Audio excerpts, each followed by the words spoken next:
Ketua Umum Partai Golkar Yusuf Kala hari ini berkampanye di sejumlah tempat di Jawa Barat, dimulai dari Depok yang saat ini tengah berlangsung. Laporan dari Depok akan disampaikan Putri Ayuning Tias. Putri, apakah Yusuf Kala sudah hadir dan wilayah apa yang telah disampaikan Yusuf Kala dalam pidato kampanyenya di Depok? Ya, Gadiza, Yusuf Kala, Ketua Umum Partai Golkar dalam orasinya menyampaikan mengajak masyarakat Kota Depok yang hadir dan simpatisan dan kader Partai Golkar yang hadir dalam kampanye terbuka ini untuk memilih Golkar yang sudah memberikan bukti, bukan lagi janji-janji seperti partai-partai lainnya.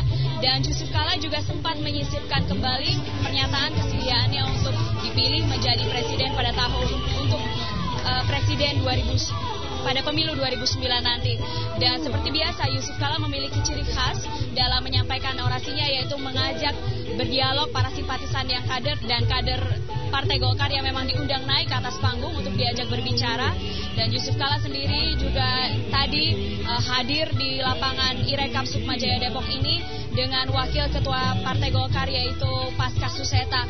Yusuf Kala menyampaikan pidatonya sekitar 30 menit dan saat ini Yusuf Kala sudah meninggalkan lapangan Irekap Sukmajaya Depok untuk menuju ke Bandung dan juga Indramayu untuk lawatan kampanye terbukanya.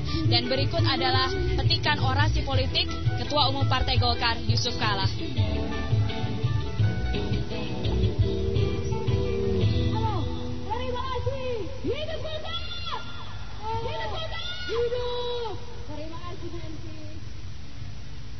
Indonesia, yang paling penting ialah kita ingin mendengarkan masyarakat, saudara-saudara Anda semua.